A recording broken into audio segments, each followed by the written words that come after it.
We welcome you to worship here.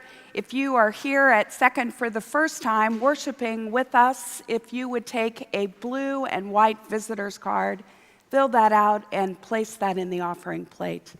Also at this time, please sign the red Ritual of Friendship pad. There are many, many opportunities for learning and service this fall, but we would like to encourage you to sign up for one specifically, the Good and Beautiful Conference on September 26th and 27th. Registrations can be made online.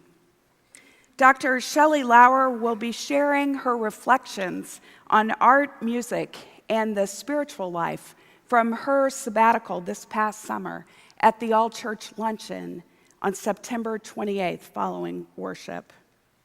Please note that it is time once again for flu shots, and the deacons will be hosting a flu shot clinic on October the 5th.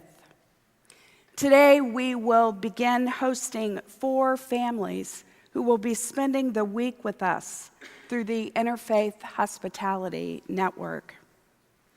David Berry is unable to be with us in worship this morning. His mother is critically ill, and we ask that you keep David and his family in your prayers. And last, it is that time of year for church officer nominations.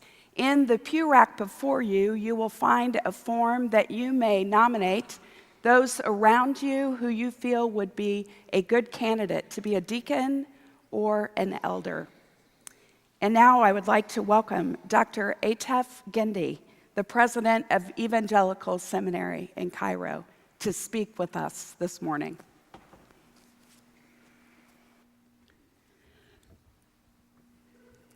Good morning, everyone.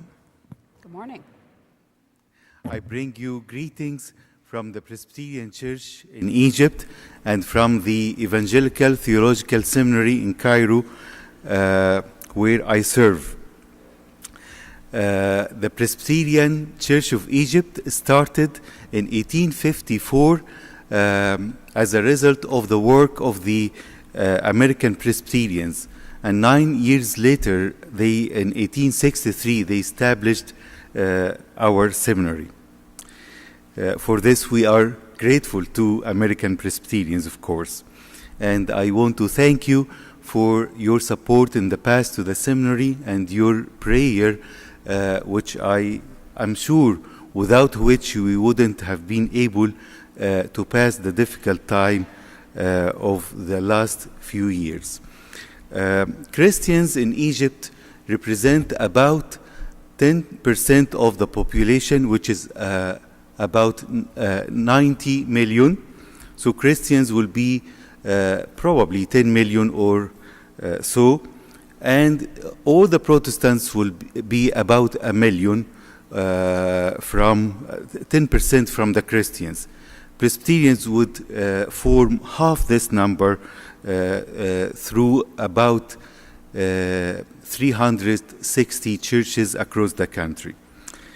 You know that during the last 3 years, all the Middle Eastern countries experienced what we call the Arab Spring, which turned very fast to be very chilly winter, as you all know.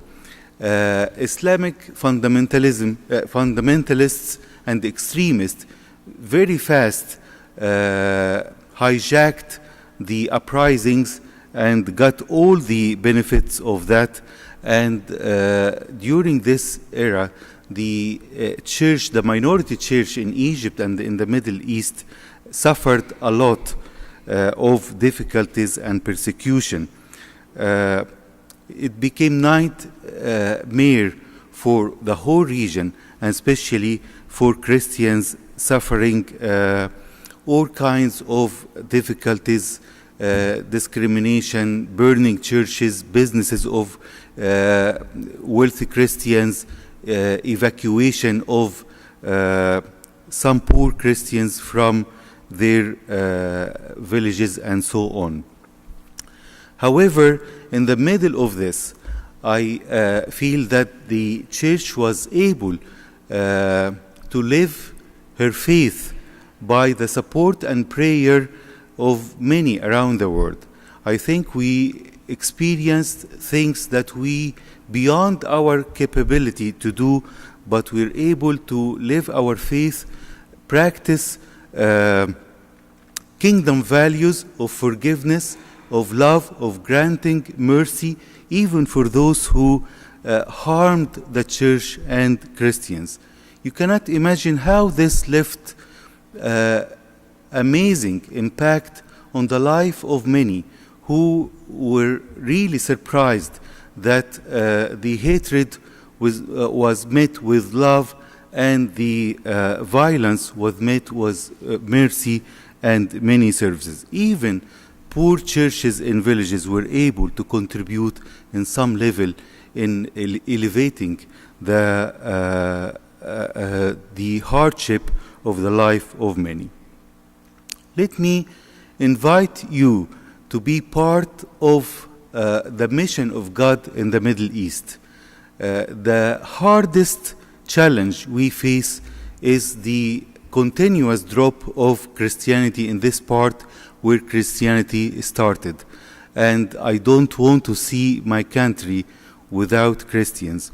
We thank God that we were able to stand this hardship, but by your prayer, by your support, I think there is always opportunities to have light in the midst of darkness. Thank you for your encouragement.